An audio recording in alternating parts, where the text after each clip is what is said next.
I'm Nick Westergaard, and this is On Brand, helping you tell your story. My guest this week is Maya Guice. It really boils down to who are you, what do you believe, and why should any of us care, right? Why should any of us spend a moment of our time doing anything with you? There are a million products out there, a million services, a million alternatives for everything now. It really is that sort of hard, very disciplined work of figuring out what is our point of view, what is it that we believe, and what is the sort of mark that we want to leave on the world. Maya Guice is the Director of Strategy at BRC Imagination Arts, which partners with brands including Diageo, Ford, and NASA to translate brand and cultural stories into transformative human experiences. Maya co-develops and oversees the short and long-term marketing, positioning, and business strategy for the firm, including all brand and growth-related activities, including content, PR, events, awards, and strategic partnerships. She received an M.B.A. from the Drucker School of Management at Claremont Graduate University. She also produces and hosts Masters of Storytelling, BRC's podcast featuring conversations with storytellers across the creative spectrum. My interview with Maya Guice is coming right up, but first. My dad works in B2B marketing, but I never really knew what that meant. Then one day my dad came by my school for career day and told everyone in my class he was a big ROAS man. Then he just kept saying things like, the bigger the ROAS, the better, over and over. My friends still laugh at me to this day. I think it means calculating a return on ad spend. One thing's for sure, I'll be known as the ROAS man's kid for the rest of my days. Why couldn't you just be a fireman or a lawyer? Why? You ruined my life, Dad. Not everyone gets B2B, but LinkedIn has the people who do. And with ads on LinkedIn, you'll be able to reach people based on job title, industry, likelihood to buy, and more. Start converting your B2B audience into high-quality leads today. We'll even give you a $100 credit on your next ad campaign. Go to linkedin.com/MPN to claim your credit. That's linkedin.com/MPN. Terms and conditions apply. LinkedIn, the place to be, to be. My dad works in B2B marketing. He came by my school for career day and said he was a big ROAS man. Then he told everyone how much he loved calculating his return on ad spend. My friends still laugh at me to this day. Not everyone gets B2B, but with LinkedIn, you'll be able to reach people who do. Get a $100 credit on your next ad campaign. Go to linkedin.com/results to claim your credit. That's linkedin.com/results. Terms and conditions apply. LinkedIn, the place to be, to be. Maya Guice, welcome to On Brand. Thanks, Nick. I'm pleased to be here with you. Masters of Storytelling. That is such a big, strong name. And it's, one of the first things that I say on this podcast is all about helping organizations, individuals tell their stories. I feel like stories having a bit of a moment right now. Have you figured out why that is? I have no idea why it is. It makes my job just a little bit more difficult, weeding through the muck, No, but, I think stories are always relevant. I sort of think of a story as the perfect embodiment of an idea. And so I think if you're looking to communicate anything effectively, if it's not wrapped into a story, it's probably not sticking anywhere. But I do think that storytelling, I agree with you, it has come up a lot. I don't really know why, but I don't think it's a bad thing for people to reflect on not only the stories they tell themselves, the stories that they express to the world,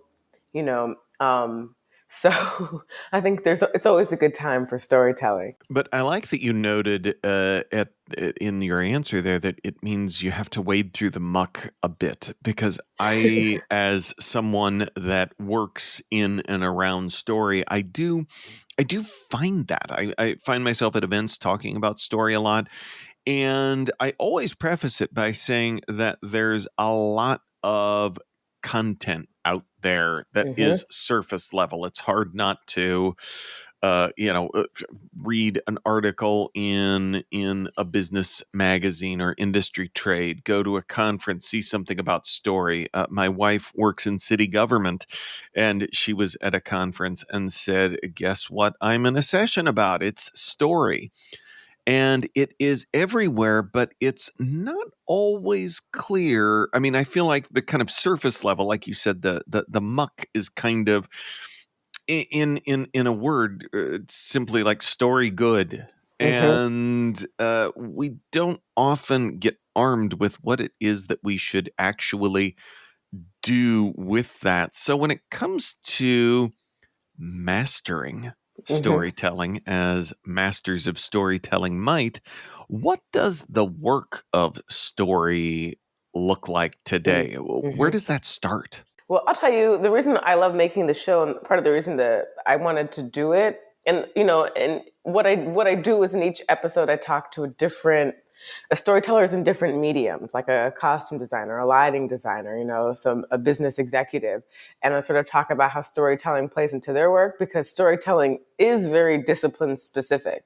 Like, we talk about storytelling, and I think a lot of people will use the term, but if you really have to drill down, you'd be like, well, give me a few sentences, help me define what a story is.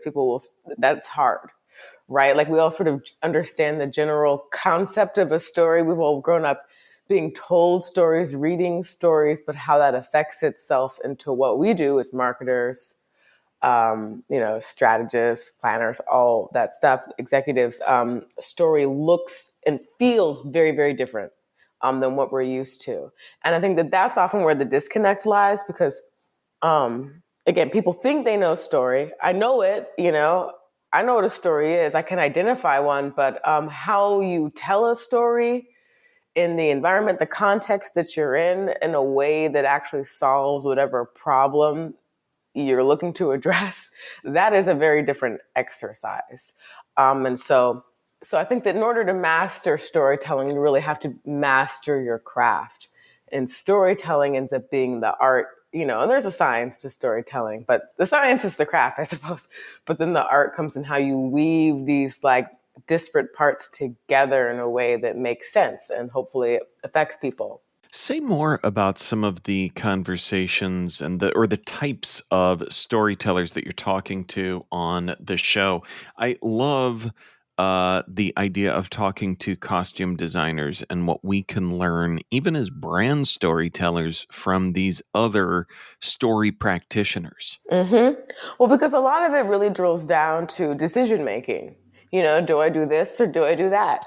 Is this person wearing red or are they wearing green? But like, if you don't know who that person is, what their background is, however they identify this person's identity in the world that you're in, I mean, it becomes an arbitrary decision whether they're wearing red or green or blue. Is it a pantsuit or a dress? Whatever this character's in. And so, but yeah, I mean, I've interviewed, one of my favorite interviews was with the lighting designer, and she's done a lot of concert lighting design. She worked with like every big music act in the 80s. And then she's transitioned into more like a lot of like live action lighting design. And I'm totally butchering what she does, but everything from like theater to lighting buildings, a lot of architectural lighting design. And, it's like in that conversation, something that we talk about is how the story almost affects itself in the transition from one lighting state to another, right? And I think that like concepts like that sort of end up ringing true through multiple disciplines, right? How you think about transitions, how you're changing again from one state to another. The lighting design is one way you do that, but maybe it's a seasonal change, right? Maybe it's just if you're doing some kind of a brand reinvigoration. I don't know why I chose that word. Feels or like a brand transformation. It's like how you work that transition, how you go from A to B, sort of tells everyone how they need to know about A, what they need to know about A, but then also B.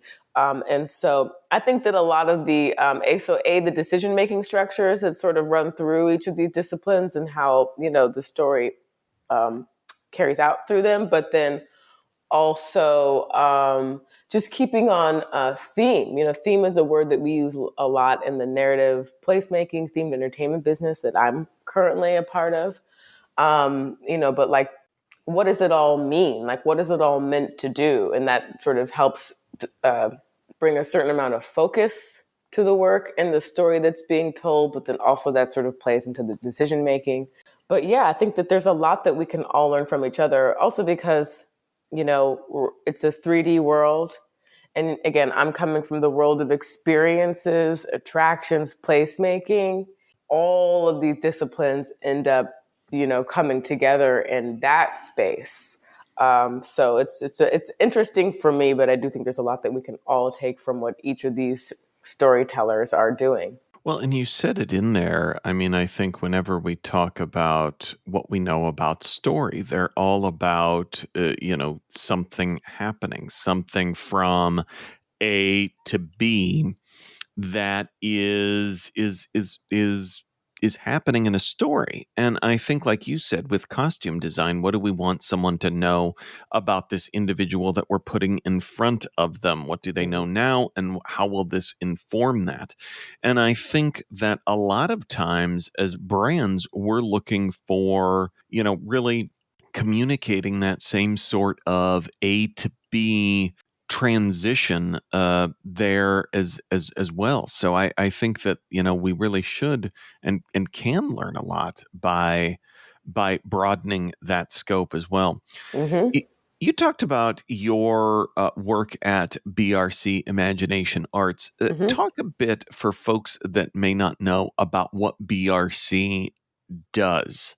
Mm-hmm. So it's impossible to explain it in an elevator. Oh no. I gave up. But the way I just explain the work that we do, because there are a lot of applications for it, it's basically broad strokes is that anything that involves bringing people in, telling them a story, and then sending them back out into the world with a new idea. Perhaps, they're excited to learn more about something. They want to go and buy something, whatever it is. It's bringing people in and giving them, introducing them to some new idea that like sparks some future action. So in general, we produce large scale, long-term immersive shows, exhibitions. We work with a lot of big museums and cultural institutions, brands. We build big brand homes. And we're the people who come in and help brands figure out, well, okay, here's your brand, right? But then how does that translate into everything that your guests see, feel, touch, hear, and do, right? And so the reason why it's quite broad, and I'll say first that BRC, we're a bit unique in this space because we're strategists as well as designers and writers, but we're also producers.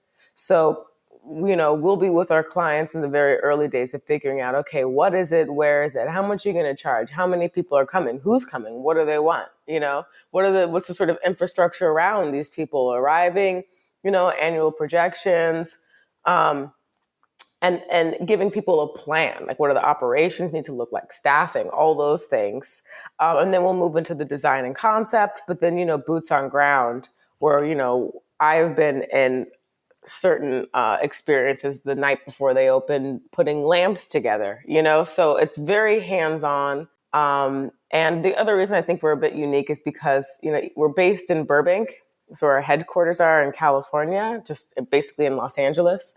But I sort of joke, I have no idea why we're here because we do almost nothing in Southern California. We work in China, we have work in Africa, all across Europe, and of course the US, but our work is very global. And so the applications for it, it could be a local government trying to figure out, well, how do we attract, we've got this new industry moving in, but how do we excite future talent? Like, how do we create a city that's going to get people excited about moving here? And what do they want here? And like, what would make this feel like home to them? Or it could be, the Canadian maple syrup company looking just to bring people in and teach people about their history as a maple syrup brand and company, and how the syrup gets made and you get that perfect golden hue or whatever it is. So, it's a lot of fun where we get, one day we're working with NASA scientists and the next day we're working on the Heineken experience or with the beer brands. It's the work we do. It's something that I think a lot of people have encountered, a lot of people have touched and been excited by, but few people actually think about, well, who are the people who like conceived of this and made this? and made that wall blow up and disappear into smoke, like, or made the snow fall from the ceiling. So it's fun to be on that side of the fence. On Brand will be right back after this. You may know you're listening to this show along the Marketing Podcast Network, but did you know there are other great shows on MPN to help your business? Hennika Watkis-Porter hosts The Entrepreneurial You, empowering entrepreneurs with insights on leadership, business, and success. Hennika, tell listeners what to expect from your show. So we provide innovative business strategies and practical solutions to common entrepreneurial challenges. And where can people subscribe? Find us at hennikawatkisporter.com, as well as the Marketing Podcast Network at marketingpodcasts.net, or search for it wherever you get your podcasts. You heard her. Go subscribe. Now, back to the show.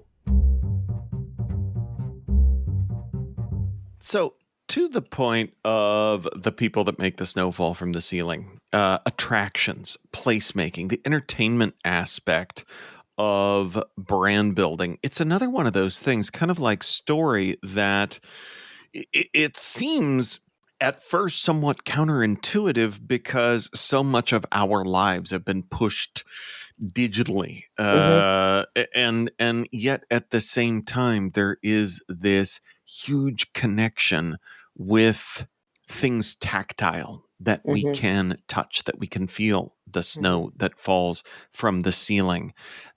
How does that play into how we build brands today? Well, I mean, purpose is a word that gets thrown around a lot, but something that we say, this is a Seth Godin concept, but he says, when you're doing any kind of marketing branding, you have to answer the questions of so what and who cares. And at BRC, we like to add the third question of why bother. I like to think it's because these projects are so massive. These are big lifts in terms of effort, resources, financially and otherwise, that you only want to do them so many times before you're just like, wait, why are we doing this again? But I think that for brands, it's often, you feel like you have to sort of play the same game that everyone else is playing, right? And we want to do all the things. We have to check all the boxes, but not all the boxes are for us, right? Or for our audience, actually. And so I think, and just to remind myself, sorry, it was the question, what brands have to think about when developing experiences? Yeah. To make sure. Okay. I think that, a lot of times we'll work with a brand and they've got a really good idea of their fonts, their colors, right? Their key messaging, these sort of basic brand components. But when you have to think about how you distill a brand to get into a physical space, you have to think about a lot of, what do the lighting fixtures look like? What is the sound of our brand, right? What is the tone of this experience? What is the mood? And again, how does all of that move into what is the sort of overarching takeaway? An example I like to use is sort of some of the work we did for Johnnie Walker. We did, this was like a giant 185 million pound investment from Diageo, which is a big alcohol holding company. And they, invested all of this money to reinvigorate the Scotch whiskey tourism industry, right? And the strategy for that was essentially redeveloping, I think 12 or 14 distilleries across Scotland. And the flagship, the sort of heartbeat of this whole program was Johnnie Walker Princess Street, which is an 8-story department store-sized brand home right in the heart of Edinburgh. And I mean, you've got retail, you got, in addition to all the, the tour experiences, the tasting experiences, there's VIP, there's a concert venue, 2 restaurants and bars. And it is beautiful. And the whole, the message that they wanted everyone walking out of there to feel, no matter how you feel about whiskey, whether you're a connoisseur or you hate it, when you leave Johnnie Walker Princess Street, we wanted everyone to know that you can drink whiskey any way you like it. We're all very familiar with whiskey myths, and you have to drink it neat and in a leather chair, and you got to be of a certain age and demographic, but we really tried to break all of that down and just show and explain to people that there are so many ways to enjoy whiskey, and you can drink it however suits you. And so I think that, for brands, it's one thing to have a space, again, that's got your logos and your fonts, maybe some cool graphics, maybe some cool media. But if you don't know why people are there, if people don't leave understanding maybe your point of view or something and exciting about what you've got to offer, then it really becomes a big waste of time and energy. And I do think that a lot of brands, in addition to whatever product, service, issue you're promoting, I think that underneath all of that, there has to be some point of view.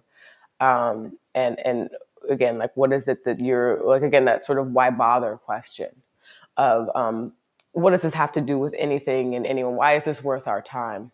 So we're going to keep escalating the topics. We've been talking about space, so it's only natural to get to time. Mm-hmm. And your work focuses on both short and long-term marketing. And I wanted to point that out because I feel like the short term, it's becoming increasingly shorter, and the long term feels shorter. How do we tackle long-term planning for anything when it feels like so much is changing in the zeitgeist and the brands that we build, the stories that we tell? That's a big question.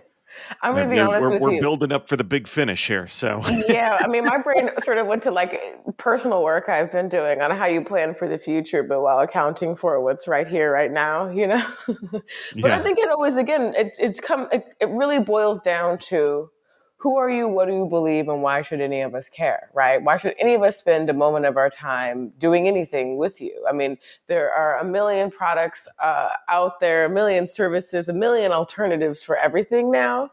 And so I think that, again, it really is that like sort of hard, very disciplined work of figuring out, like, again, what is our point of view? What is it that we believe? And what is the sort of mark that we want to leave on the world? And then if you can sort of distill that and then sort of stay focused on that and making sure that everything you do speaks back to that. There's one of our senior writers, a man named Rich Proctor on our team. He told me this story that, again, I'm going to butcher, but I love sharing this anecdote where there's a story from a long time ago, and I don't remember the name of the book, but basically you have this coach from a men's rowing team who tells the team, hey guys, we got the big match on Saturday, the big meet, it's like, final event.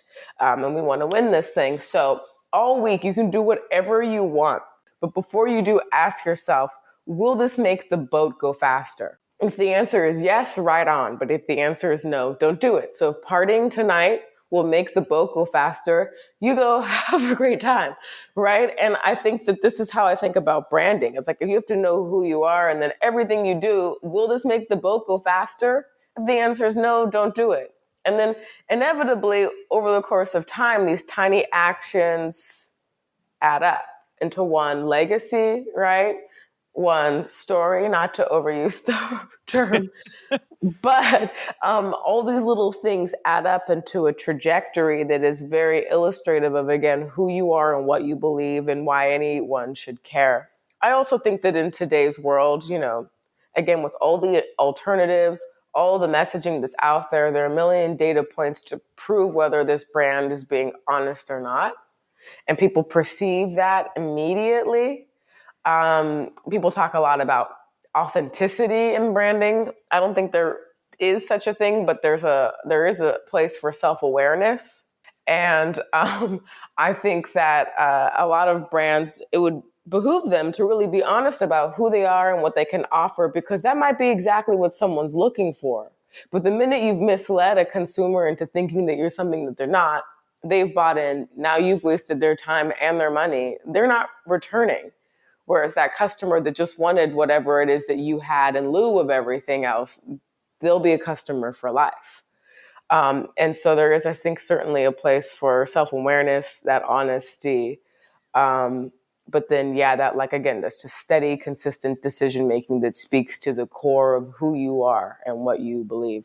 Well, I am not going to escalate things further after talking about space and time. It's gonna get easier now, because it is my turn to get to ask you for a brand that has made you smile recently.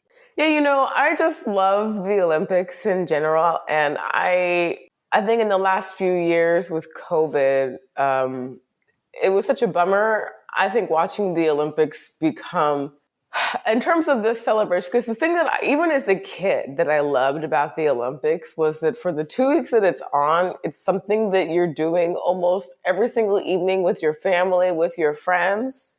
And it's all these incredible stories of athletes from around the world having overcome whatever odds they needed to overcome to compete at the highest levels of sport.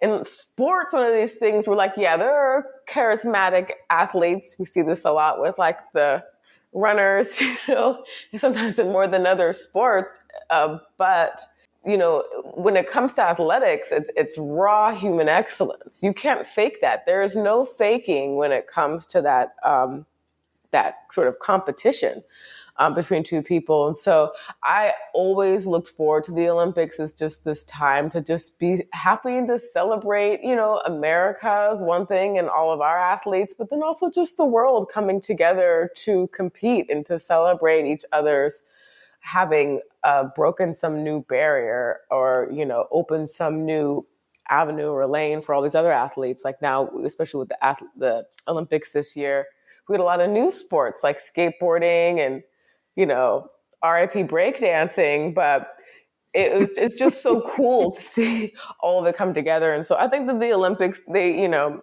again, I'm watching it through the lens of America, on the channels that we get it here. And so we're looking at a very American lens of the Olympics, but I think they did a really excellent job this year of sort of reinvigorating excitement, sort of making it something that was fun to watch, to talk about, and just to keep sort of revisiting. And I'm going to be sad for the next couple of years until it comes back. But it's also interesting, us saying how they sort of set up the Olympics that will be happening in my hometown, Los Angeles. Yeah. And again, there is this whole, they're already setting up the Hollywood movie, but they talk a lot about story in the Olympics. I think the opening ceremony, there's this whole montage with Steven Spielberg, and they're already setting it up to be sort of about that. And so I think we'll be hearing a lot more about story in the next few years as the world makes its way to Los Angeles. Well, I can't wait. And I was smiling hearing about your smile. Maya, where can folks go to learn more about who you are and what you do? Well, the BRC's website is www.brcweb.com. This is how we were formed in the 80s. Small giveaway. No.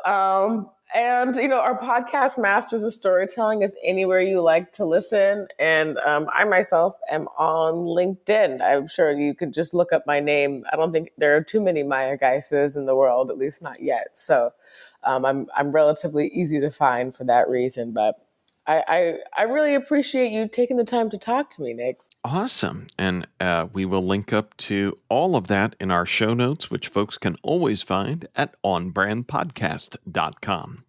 Maya Guice, thanks for being on brand with us. Thank you. Thank you very much. On Brand is part of the Marketing Podcast Network. If you like what you're hearing, if we've made you smile, you can always listen free on Spotify, Apple Podcasts, or whatever your favorite platform may be.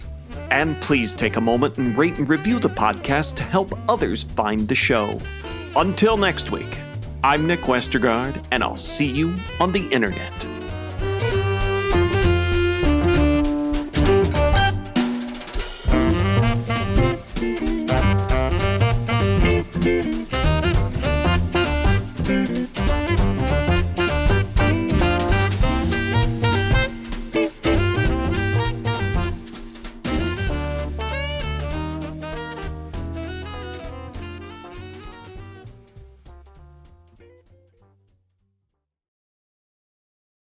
This podcast is heard along the Marketing Podcast Network. For more great marketing podcasts, visit marketingpodcasts.net.